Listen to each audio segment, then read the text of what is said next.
Здравейте, казвам се Валентин Вълев, председател на Сдружение Зона Ловеч, град Ловеч. Намираме се в квартал Здравец, а това е нашият офис. Моля, заповядайте.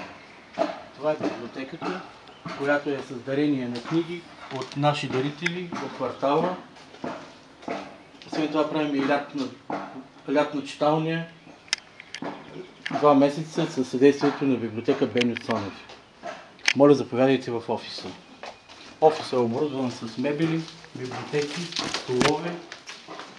А сега искам да ви покажа какво са направили децата. Това е правено от подръчни материали и от отпадъчни. Това също е правено пък от хартия.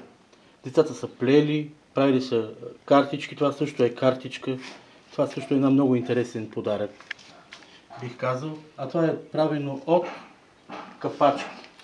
Имаме оборудване сме с компютър и имаме възможност за около 10-12 деца да могат след обеда тук да се занимават, да си пишат домашните и да играят на не се сърди човече шах.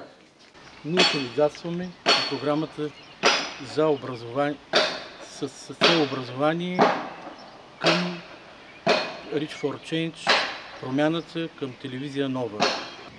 Искаме да разшириме нашата дейност и това, което направим тук, да бъде възприето и от други населени места.